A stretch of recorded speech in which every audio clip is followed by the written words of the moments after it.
for everyone listening, how did you get into the business as a writer? So I had a light bulb go off in college. I took a film production course and I was like, this is it. Got it. This is it. This is my life. I'm making movies. I'm telling stories. I loved it. I loved the technology. I loved, the whole idea of the narrative and just mythological archetypes and telling epic stories, all of that. Got the bug. I thought I was on a directing track. I was like, I'm going to direct. I'm going to be a director because I just loved, just that whole thing, just controlling the whole process, particularly post-production. Got to Hollywood, moved out here, and did some independent, music videos. Did a couple of music videos as a director, and was hustling, and actually did a couple of low-budget features. I did a gothic horror movie called Grandmother's House, which was great, and another genre movie called Hired to Kill, which was Dirty Dozen with women. Nice. Both were the same producer, but it was kind of like this thankless thing where it wasn't kind of getting me to the kind of stories that I wanted to tell. And meanwhile, sort of on the side, I was kind of doing some writing. I never saw myself as a writer. That was so interesting. It actually took me years to realize, I'm a writer.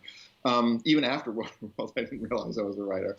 But I had developed this story, and interestingly, the genesis of the story did come out of the low-budget world. Mm-hmm.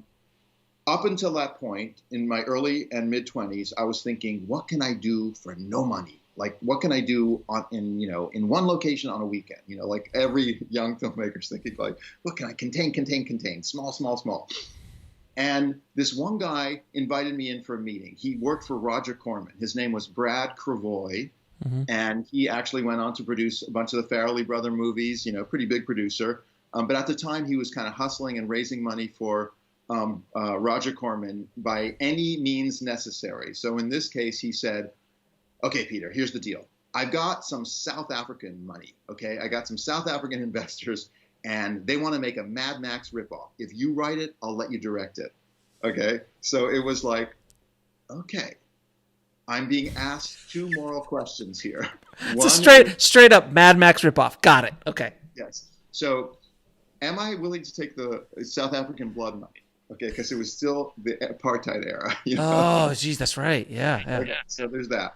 And then second, was I willing to do a Mad Max ripoff? Okay, so unfortunately, the answer to the first question was yes. Mm-hmm. If it was going to get me my directing break, whatever, I'm going to do it. I'm going to do it. Second question was I willing to write another one of these Mad Max ripoffs that were a dime a dozen that everyone was developing, that was, everyone was bringing to MIPCOM and AFM. Here, I got this. I got gasoline blowing up in the desert. I got old beat up cars. I got machine guns. It was just completely oversaturated and boring. And it wasn't exciting to me. But I remember walking, in the marina here in LA. And a bunch of us had chartered a boat or wherever we're going to go out sailing, whatever. And I looked around and I was like, I got one of those light bulbs. It was like, on water, Mad Max on water. That's how we redefine the genre. Sure. Happens all the time. It's like, Star Wars is a Western in space. It's like you take something. Die Hard on a boat, Die Hard in a building, Die Hard on a plane. Yeah. Die Hard with a blind guy or whatever, change up one element and it becomes a completely different story. Because we are rehashing the same stories over and over again anyway. Mm-hmm. And Waterworld is a Western. I'll get to that in a second. But I did come up with that idea, which is let's set it on water, a flooded planet. How cool would that be? Boats, jet skis, boom. So I went back to Brad and I said, okay, Brad, here, I got it. We're going to do Mad Max on water. And he looked at me. Are you out of your freaking mind? It's going to cost a fortune. Yeah, a movie like that, literally, it's going to cost us $5 million. No. Easily $5 million. Easy. He wanted to spend like 50 grand. Right. 100 times his budget. No. So he said no. And I said, I still like this idea. So I wrote it on spec. And I was so fearless. When you're young and you don't know the rules and you don't know all the rules that you're breaking, that's a good time. That's a beautiful creative time. And I think I just cranked out a draft in 3 weeks. And then at the time, I knew no one. I knew no producers, no writer. No. My cousin was dating a writer who was working on a TV series. And I said, would you take a look at this? Would you read it? The guy read it and goes, He gave me a meh. And I was like, a meh? Oh, it was a knife in the heart. So I said, okay, I'll put this on a shelf. I'm putting this on a shelf. And I went off and I pursued these other opportunities that I mentioned, the 2 low budget movies, okay? In the second movie, I was so disillusioned. I was like, oh my God, this is a path to nowhere. Do I really want to do these movies? And I opened the drawer, I dusted off the script, and I said, this thing is not bad. I wrote it in 86. In 89, I took another look at it, and I was like, this is not bad. I did a quick rewrite. By the way, I wrote the original draft on the original Macintosh computer, the one, the 1984. Sure. Nice. Anyway, I dusted it off. I rewrote it on a slightly later version of the Mac, I think. And then it was one of these just Hollywood dream stories where, like, at that point, I did know a few producers. I gave it to one. They were like, this is really good. Oh, my God, I'm going to give it to this guy. I got an agent. I got a lawyer. Before I knew it, it was handed to John Davis, who was a big producer, who had a deal at Fox. His father ended up buying Fox later, but that's a separate story. His office was in the Die Hard building, and he said, I know who's perfect for this, Larry Gordon. So he marched into Larry Gordon, and, within 3 weeks, I had a deal, and it wasn't just one, they bought this spec script, and then my crazy agent at the time, who was at ICM, and then he moved to CIA, in the room said, you like this thing? You know what his next project is? I don't even want to talk about it, but I want you to commit to 2 pictures. He got me a 2-picture deal, sight unseen, on a script that didn't even exist in my imagination. I had wow. Shit. So and then began my baptism by fire, because I was so naive at the time that I didn't even realize that a writer could be fired. I thought, I'm the writer. It's my idea. What are you talking about? Yeah, exactly. So, development hell. It was just crazy. All the executives got in there. Everyone had an opinion. Everyone had a piss on the script. Get this idea, do this, darker, grittier. Blah blah blah. More edgy, more Mad Max, more this. And I ended up doing 7 drafts. Some new ideas came into it that were good, but mostly it was like horizontal changes, or actually kind of a diminishing of the sort of energy. And a watering down, if you will, no pun intended. It was a watering down. It was a watering down. And I'll take a sip of water. Yeah. And then, there was a series of writers that came on. So when Kevin Reynolds and Kevin Costner came aboard, I had one creative conversation with Kevin Reynolds, and then he basically said, look, I think it needs a new voice. We're going to bring in another writer. And of course, Kevin Costner had someone in mind. They brought in, whoever. I don't remember the sequence exactly, writers, but there were 5 writers who actually participated in the arbitration. There was one writer, Joss Whedon, worked on it without any credit or whatever. He was like a script doctor, literally on set. But ultimately, there were 20 drafts. And, the thing was arbitrated, and, I got, of course, first position credit, and I shared with David Twohy, who, ended up doing, some good work on the piece. Now, do you have the original script still, like your version of it? I do have it. Is it available anywhere for anybody to read? It might even be on the web. People have seen it. It's been the subject of various. I mean, we're probably going to get into this, but we did various arbitrations at one point. We had to find the story of origin and trace it back, this is the quintessential Hollywood story. 3 months before production. So I sold the script in 1990. They went into production in 94, and in 95.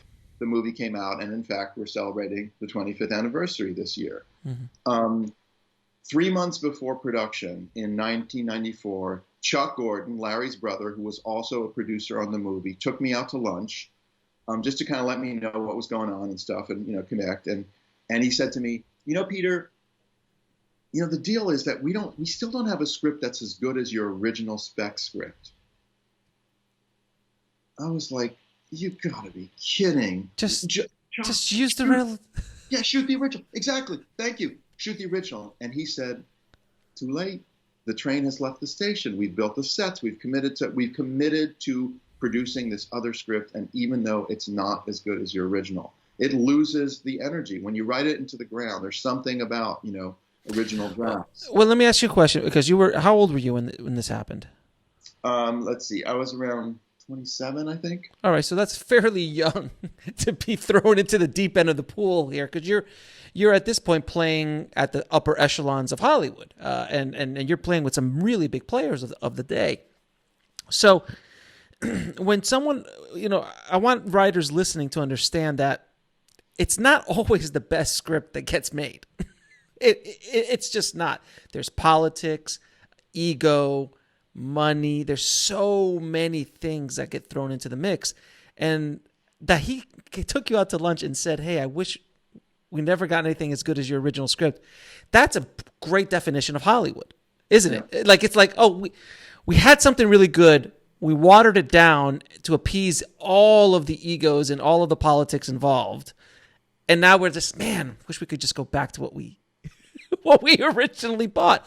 Now, unless you are Joss Whedon, Christopher Nolan, Tarantino, Sorkin, very established screenwriters, and even they, depending, not Tarantino as much, but maybe even they still have to deal with some of this stuff. They would have had the juice to push back a bit. You had no juice because you were just happy. You were happy to be there.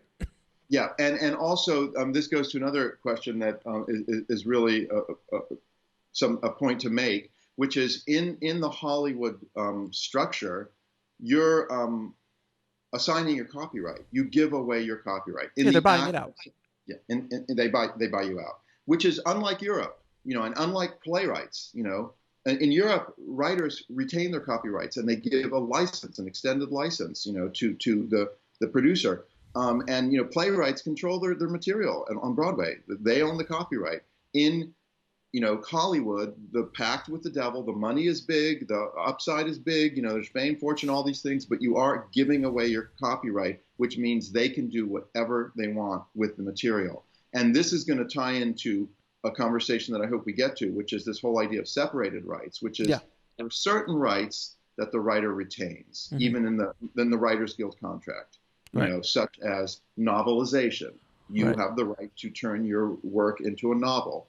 Dramatic stage rights. You have the right to adapt your work into a play version of the script. Right. But other than that, they have free reign. So you're a few months away from production. You've been, obviously, there's been a barrage of writers on board at this point in the game, and now you've got Kevin, who at that point was already an Oscar-winning director, or write. I'm not sure if he didn't write dances, right? No, yes, but he's not directing. No, I know. Kevin Reynolds is directing. Yeah, I know, but he still was a Oscar-winning. Yeah, he was it in the 90s. It was Prince of Thieves. He was coming off of a hit movie, Prince of Thieves, the Robin Hood movie. So right, he was and Dances with Wolves before that, and Field of Dreams, and all the stuff that he'd been doing during that time. He was in the heyday of thing. So Kevin, from what I understand, I've spoken to a few people who worked with him before, after, and during that time. He pretty much controlled the show. Like whatever Kevin wants, Kevin gets. So if he wants a new writer to come on board, guess what, everybody? That new writer is coming on board. He wielded a lot of power, and that's also the height of the movie star, the movie star with the movie star power. Yep. Not as much today. There are still obviously movie stars, but not. Before you could literally put Kevin Costner reading a back of a cereal box, and you got 20 million opening. Okay. I mean, essentially, that's the way it worked back then. So, how are you? So the movie gets started, and they're producing it, and I mean, I'm assuming you went on set. I did. So, okay, because the stories are legendary of how, I mean, you're shooting on water, that is rough. It's a rough. You're working in the elements. It wasn't a tank for the most part, if I'm not mistaken, right? No, it was no tank at all. In fact, here's the deal. I understand that Kevin Reynolds, in pre-production, decided to call the one guy who could give you a lot of advice about how to shoot on water. He called Spielberg, and he said, "Hey, Steven, here's the deal. I'm doing Waterworld. We're doing it on water. Do you have any advice for me?" Spielberg said unequivocally, "Do not shoot Shoot on on. fucking water. You know, don't. I mean, in other words, Don't okay, do you're it. going to get the vistas, set out second unit, get your big shots on water. You know, whatever your drones, your helicopters. We didn't have drones back then, but do everything on a tank, everything in a tank, or in a stage, everything, everything, everything." And Kevin Reynolds decided to disagree with Spielberg, and it just was a bizarre decision, but I understand it. I want to defend Kevin Reynolds and Costner. I'm sure Costner was part of that decision. They wanted the verisimilitude. They wanted that gritty, no denying it. We are out in the freaking middle of nowhere, I got water it. field. And they did get that. They did Oh yeah. get that. This is godforsaken, flooded planet, city, Right. It's out in the middle of nowhere. But the cost of that, the price of that was that, they went wildly over budget. And also there's a certain ugliness to the movie because, the first shot of the day always ended up being like a 11 o'clock or noonday sun, even though their call was like 6 a.m. or 5:30. By the time they got all the freaking boats out there, the picture boat, the catering boat, the prop boat, this boat, you're looking at 11, and then you got this ugly sun. So they really ended up getting like 5 or 6 setups a day, and then the one beauty shot. Like as the sunball was setting in the thing, they would get that one beauty shot. And that was it. That was their day. And I mean, there was a storm that hit that, right, too. Yeah, just before production. So here I'm going to set up my visit to the set. So Okay. About 3 weeks into production, I show up on set, and so excited. This is my first feature. I mean, there was already a little bit of negative press, going around, but I didn't care. Press is press. It was so exciting. Sure. Huge movie. And I flew to Hawaii where they were shooting, Big Island off the West Coast, and I show up, and I'm getting this energy like from the crew, like everyone is like glaring at me. I'm like, why are they glaring at me? And everyone was like, that's the fucking writer, That's the guy who put us through this hell. Exactly. That's what it was, and I was That's like, amazing. I suddenly realized that, here I am arriving 3 weeks into production, and they're like 2.5 weeks late. They're already, all they got was like 2 or 3 days of shooting, 3 weeks in, and everyone saw the writing on the wall. It was a disaster. A couple of weeks before production, that enormous set, that floating set that they had built, sank. It sank, and they had to rebuild it from scratch. Yeah, that's the Dennis Hopper like fort thing. Yeah, no, not the Dennis Hopper thing. The good guys, the eight. Oh, that's right. Yeah, that thing sank, and it was just a little bit of a disaster, in that way. So just for everybody listening, if you're doing a movie and on day one you're a page behind, you're already in trouble. You got to pick that up. If you're 2.5 weeks in and you've got, what was it, 3 days shoot or 2.5 days of actual shooting? 3 weeks in, they had gotten 3 days of shooting. Correct. Behind them. This is an absolute disaster. That you can pull your way out of it, it would be a miracle. And the only thing that can fix that is money. There's no catching up. It's just a money hose. And at the time, what was the starting budget of the film, if you don't mind me asking? I'm gonna guess. There was one point at which we were actually looking at another director. This, I guess he was Norwegian. His name was Niels Gaup. Mm-hmm. And he was, a talented indie guy, but he was not. This was where they were thinking, we're going to make this thing for 60 million or something. Well, we'll really contain it. By the time we got, movie stars in and stuff, it was up there. It was, pushing whatever 80, 90. Ultimately, I think the budget was 175, which made it the most expensive movie of all time for 5 minutes, because it was immediately eclipsed by like 30 other movies, including that. The Batman one with Schwarzenegger and Clooney and all. Oh, Batman and Robin, which was just yeah.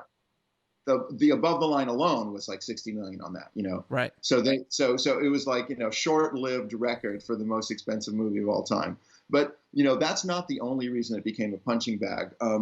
It also coincided with as you said, Costner himself was wielding this enormous power, and yet he was very vulnerable. His marriage was falling apart. There was some scandal involving, some affair that he had in Hawaii, and and the press just decided, let's go to town. Here's a good story. They're over budget. Heaven. What they call it, Kevin's Gate for a while. Or Yeah, Kevin's Gate instead of Heaven's Gate. Yeah. Fish Tar. Oh, This is great. This is a story. Fish Tar. Everyone ran that. And then that story turned out to be a myth, and we're going to get to that, which is ultimately, that Waterworld. The legacy of it. All right, so you're going on set, so everyone hates you. What else happened on that day when you were there?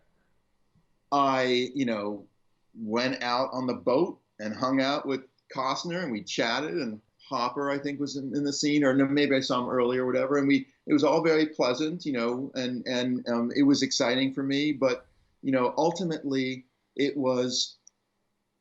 It was a mixed blessing. On the one hand, I was super pumped and super excited, and also I was heartsick. I was heartsick because I was realizing that the essence of what I had written was not really in there. Chuck Gordon had told me it as much, but I was also feeling it. I was sensing it. They had made a series of choices that were really kind of taking the heart out of the movie a little bit and just making it kind of, edgy in kind of the wrong way, in my opinion. So it was like, okay, I stayed there for a week. I went to the set a couple times, and then I went home. So you're 27 or around that age, and you're walking on, at the time, the most expensive movie ever made, and it's your script. That has to be a thrill. Regardless of the punching bag, regardless of the press, I would be so excited. And it's just such a massive film, like the size of it. On the water, and it was a fairly epic film to be shot. It was. I have to say that I think two moments in that story were bigger than that. When I actually sold that script, spec script, and there was like a little bit of a bidding war and everything, and I was part of that, whole spec script thing. That moment for me was like, oh, I made it. This is great. My dream, And I remember that Christmas, it was just before Christmas in '89, that my father was coming out to visit, yeah. And he, I just ended up renting like a limo and picking him up at the airport with a limo and champagne and stuff. It was a lot of fun. I was 27, I was so young and so unprepared for that voyage, and the set moment, had this kind of bittersweet feeling to it. And then ultimately, then finally the third moment was the premiere, this huge Hollywood premiere at the Mann's Chinese. And, again, another limo and, this whole thing. And, I brought like 20 friends, and that was really exciting. And again, it was a mixed feeling there. The first part of it was super exciting. Kevin Reynolds' idea to deconstruct the Universal logo. Here you have the Universal logo, the globe, and the letters wrapping around, and then they float away, and you see the globe, and you see the continents disappearing. Mm-hmm. You end up zooming in on the world, and it's all water, and then whoosh, you come in on Kevin's, on the trimaran. Mm-hmm. I was like, oh my God, that is a great moment. Like, they nailed it. And then, the first scene of the movie was the first scene of every draft that was written, which never changed, was my scene, which is he pisses, puts it into a contraption, filters it, and he drinks his own urine. That tells you visually, sets up the whole movie without having to say any words, Which so is, I really love that. Which is, and I want to just jump on that for a second, because as opposed to a lot of writers will write, because you needed to establish what was going on in a very quick and efficient way. I can't think of another way that you could have done it better. Obviously, because after 400 writers or however many people wrote on it, they didn't change that because it was so well constructed. Because without one word, you're right. This is a water world. There's no land, and fresh water seems to be an issue. Yeah. It's interesting. A friend of my son's goes to USC Film School and was taking a sort of intro screenwriting class, and I forgot the professor's name, but basically he was talking about grabbing the audience in the first 5 minutes and setting up the scenes. And he said, "Who here knows the opening of Waterworld?" He actually used Waterworld as a case study, and of course, no one raised their hand, but this one kid, my son's friend, knew the film and said, "I do." And it was that scene, that idea of just, the economy of really, setting up the whole thing and just, visually.